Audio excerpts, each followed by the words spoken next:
Assalamualaikum warahmatullahi wabarakatuh. Kaifa halukum? Bagaimana kabar kalian anak-anakku kelas 6A dan 6B? Mudah-mudahan dalam keadaan sehat dan tetap semangat. Oke, bertemu lagi dengan Mr. Sandi dalam pelajaran PAI. Tapi sebelum kita masuk ke materi, kita ucapkan basmalah. Bismillahirrahmanirrahim. Pada hari ini kita masuk ke pelajaran yang ke-8, yaitu mengimani hari akhir, kodok dan kodar. Jadi di pelajaran ke-8 ini ada dua isi materi. Yang pertama mengimani hari akhir, yang kedua mengimani kodok dan kodar. Langsung saja kita masuk ke bagian yang pertama, yaitu mengimani hari akhir atau hari kiamat. Hari akhir adalah hari berakhirnya semua kehidupan di dunia. Jadi semua alam semesta termasuk manusia mengalami kehancuran atau kematian, ya. Bahkan terjadinya hari akhir ini lebih dahsyat dari gempa bumi, lebih dahsyat dari gunung meletus, lebih dahsyat dari tsunami, dan lebih dahsyat dari angin kencang seperti angin tornado atau angin topan. Hari akhir ini kedatangannya tidak ada yang tahu waktunya kecuali hanya Allah Subhanahu wa taala. Meskipun begitu, kita sebagai umat Islam tetap mengimani, tetap mempercayai kedatangan hari akhir. Karena hari akhir ini termasuk rukun iman yang kelima. Bagaimana yang dijelaskan dalam firman Allah surat Al-Qari'ah ayat 1 sampai ayat 11. Silahkan kalian baca suratnya dan kalian baca juga terjemahannya. Lebih bagus kalian hafal. Berikut terjemahannya. Baik teman-teman, langsung saja kita masuk ke bagian selanjutnya. Nama lain dari hari akhir. Ada 5 nama. Yang pertama yaitu Yaumul Qiyamah, hari kehancuran alam beserta segala isinya. Jadi hari kiamat itu kehancuran semua yang ada di alam semesta, ya. Sebagaimana firman Allah dalam surat Az-Zalzalah ayat 1 sampai ayat 8. Idza zulzilatil ardu zilzalaha sampai akhirnya, ya. Kalian baca suratnya dan kalian baca juga terjemahannya. Nama lain yang kedua yaitu Yaumul Ba'ats, hari kebangkitan, di mana manusia semua dibangkitkan dari zaman Nabi Adam sampai terjadinya hari kiamat, semua dibangkitkan dari alam kubur. Disebut Yaumul Ba'ats.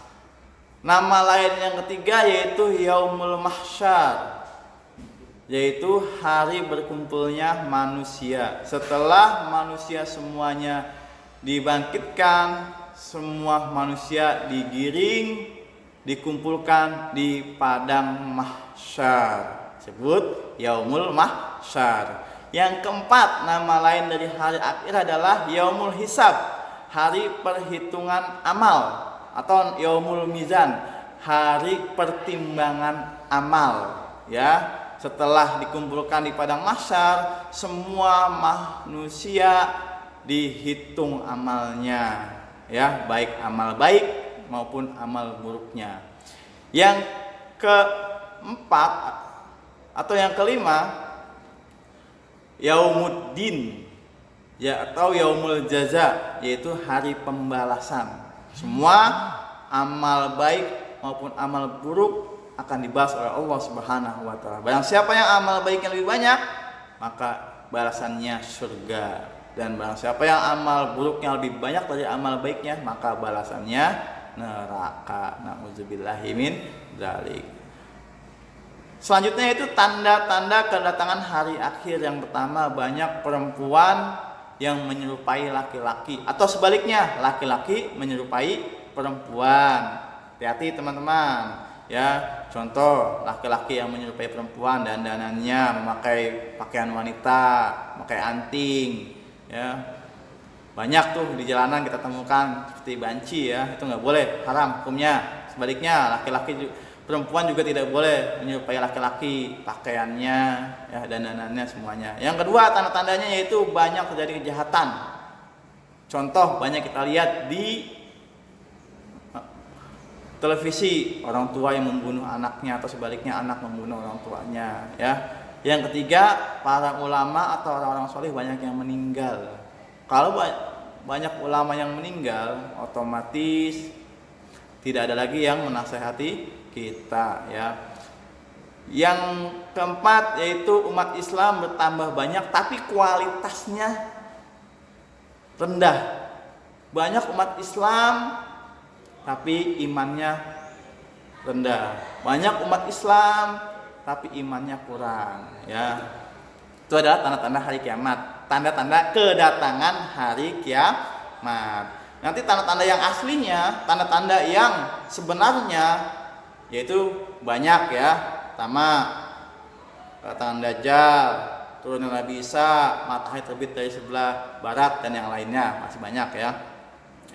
Oke, hikmah kita beriman kepada hari akhir: yang pertama, rajin beribadah; yang kedua, senang berbuat kebaikan; yang ketiga, menghindari perbuatan tercela atau maksiat; yang keempat, sering bertaubat atau memohon ampun kepada Allah Subhanahu wa taala; dan yang kelima, sabar ketika ditimpa musibah. Itu adalah hikmah dari mempercayai atau mengimani hari akhir. Kita masuk ke bagian kedua, yaitu qada dan qadar. Pengertian qada dan qadar. Qada adalah segala ketetapan dan ketentuan Allah terhadap makhluknya sejak zaman azali. Zaman azali adalah masa sebelum Allah Subhanahu wa taala menciptakan segala sesuatu termasuk manusia. Jadi contohnya, sebelum Allah menciptakan manusia, Allah sudah tetapkan dulu ajalnya, jodohnya, rezekinya, nasibnya. Itu namanya qada, Allah Subhanahu wa taala. Yang selanjutnya qadar. Qadar adalah aturan atau ketentuan Allah. Jadi qadar menurut istilah adalah ketetapan Allah terhadap makhluknya yang sudah terjadi. Contoh, ada orang yang meninggal karena kecelakaan. Jadi meninggalnya dia karena kecelakaan, itu namanya takdir Allah. Itu namanya adalah qadar Allah Subhanahu wa taala. Ya. Jadi antara qada dan qadar itu berkaitan erat, tidak bisa dipisahkan. Contoh misalnya, si A, qadanya itu sudah Allah tetapkan sejak zaman azali bahwa dia meninggal dalam keadaan kecelakaan. Nah, qadarnya, takdirnya pasti ketika dia dalam kecelakaan, ketika dia meninggal, takdirnya dalam keadaan kecelakaan. Jadi antara qada dan qadar sangat berkaitan erat, tidak bisa dipisahkan. Contoh lagi yang lain, misalnya qadanya Mr. Sandi lahir di Indonesia, orang Betawi, orang Bekasi. Jadi kita tidak bisa memilih qadanya, ya. Takdirnya akhirnya pas lahir Mr. tinggal di Indonesia, di kota Bekasi, menjadi orang Betawi, takdirnya. Jadi antara qada dan qadar tidak bisa dipisahkan. Qada dan qadar Allah itu terbagi menjadi dua. Jadi takdir Allah itu terbagi menjadi dua. Yang pertama takdir mubram, yang kedua takdir muallaq. Takdir mubram adalah ketetapan Allah yang tidak dapat berubah oleh usaha dan doa manusia. Jadi takdir mubram ini yang sudah menjadi ketentuan dan ketetapan Allah, kita sebagai manusia tidak bisa merubahnya. Contoh, kapan kita meninggal, di mana kita meninggal, usia kita, rezeki kita, nasib kita, jodoh kita, semua adalah ketetapan yang sudah Allah tetapkan di zaman azali. Jadi kita sebagai manusia tidak bisa merubahnya. Itu takdir mubram.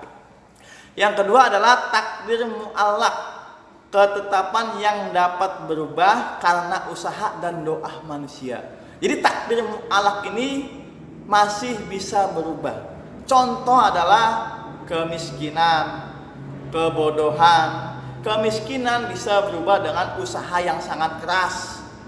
kita maksimalkan agar bisa merubah hidup kita yang awalnya miskin jadi rina, cukup, kaya. Kebodohan kita bisa rubah dengan cara belajar yang sungguh-sungguh, ya. Kalau kita belum tahu, kita belum bisa, kita belajar dengan sungguh-sungguh, insya Allah kita akan berubah menjadi lebih pintar. Itu namanya takdir mu'alaq yang bisa kita rubah dengan kemampuan kita, dengan usaha kita dan doa kita. Makanya kalau kita belum bisa matematika misalnya, kita usaha semaksimal mungkin, kita berdoa kepada Allah, ya Allah, saya ingin bisa matematika. Tuh takdir mu'alaq yang masih bisa berubah. Baik teman-teman, insyaallah tentang hari kiamat, hari akhir dan qadar ini kita bisa ambil manfaat dari pelajaran ini, karena untuk hari akhir itu termasuk iman yang kelima, dan qada dan qadar termasuk rukun iman yang ke-6.